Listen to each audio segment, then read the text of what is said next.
mon intervention, en fait, c'était pour appuyer d'abord la proposition de loi, le projet de loi.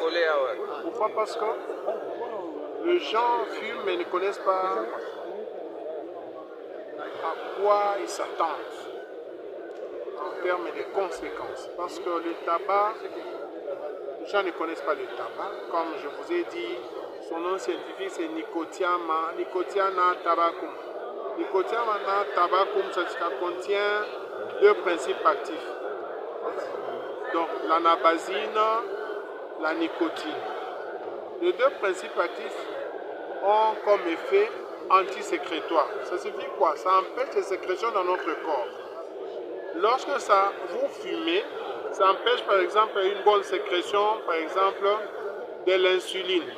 Qu'est-ce qui va vous arriver? Vous allez développer quoi? Le diabète. Vous comprenez? Au niveau des vaisseaux sanguins, parce que nous avons, au niveau de notre rein, nous avons des hormones qui sont sécrétées au niveau des reins. Il y a ce qu'on appelle la vasopressine, l'aldostérone, la vasopressine, et puis selon le système rénine-angiotensine. Donc angio, ça signifie ça presse, ça provoque la pression au niveau des vaisseaux sanguins. Alors, quand il y a inhibition des sécrétions, parce que la vasopressine joue un grand rôle, la vasopressine joue un grand rôle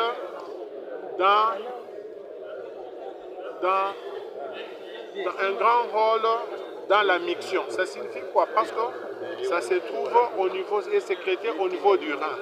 Alors, lorsqu'il y a inhibition de la sécrétion de la vasopressine, qu'est-ce qui va se passer?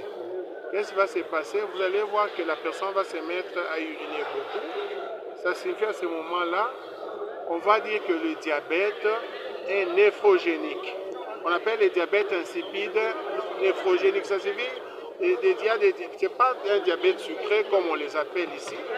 C'est un diabète insipide. Ça signifie que quelqu'un urine beaucoup. Hein? Il peut être là à tout moment, il est en train d'uriner. Quand vous urinez beaucoup, comme le mot diabète signifie uriner beaucoup, vous allez voir qu'il y aura sécheresse de la bouche. Sécheresse de la bouche. Et puis, quand il y a sécheresse de la bouche, c'est parce que vous avez perdu beaucoup d'eau. Il y a le sang s'alourdit. Quand le sang s'alourdit, il devient lourd. La viscosité augmente. À ce moment-là, le retentissement, c'est au niveau cardiaque. C'est comme ça que vous verrez que la plupart des fumeurs finissent par avoir des problèmes au niveau du cœur. Ils développent aussi un diabète secondaire suite au tabagisme. En ce qui concerne les femmes, vous savez que pour la croissance de bébé, du fœtus au niveau du placenta, de l'utérus, il y a une hormone qu'on appelle la progestérone qui joue un grand rôle dans la croissance de l'enfant, dans la croissance du bébé. Alors, quand il n'y a pas sécrétion de la progestérone, qu'est-ce qui va se passer? L'enfant aura un faible poids à la naissance, donc un enfant de 1,6 kg, 1,7 kg. Pourquoi? Parce que la maman était en train de fumer pendant qu'elle était enceinte, ce qui a empêché la sécrétion de la progestérone. Chez les hommes aussi, au niveau testiculaire, parce que les testicules, les gonades, comme vous le savez, c'est là, au niveau des testicules, c'est là où il y a production de la testostérone. Alors, lorsque vous fumez beaucoup, ça va empêcher aussi la sécrétion de la testostérone. À ce moment-là, vous allez voir que vous allez développer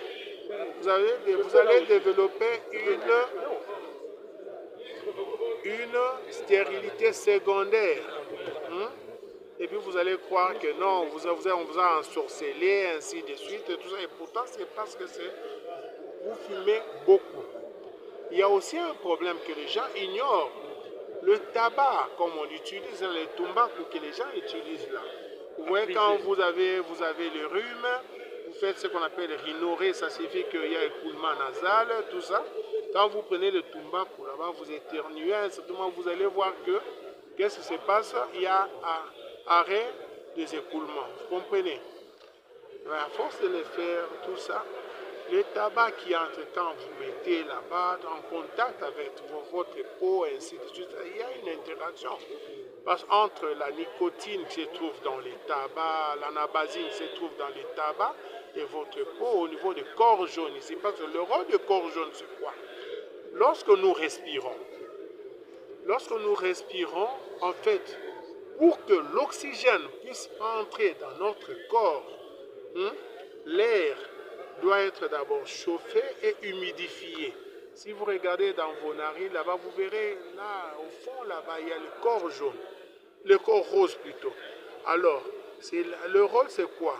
Quand l'air n'est pas humide, l'air arrive, entre là-dedans, il y aura sécrétion.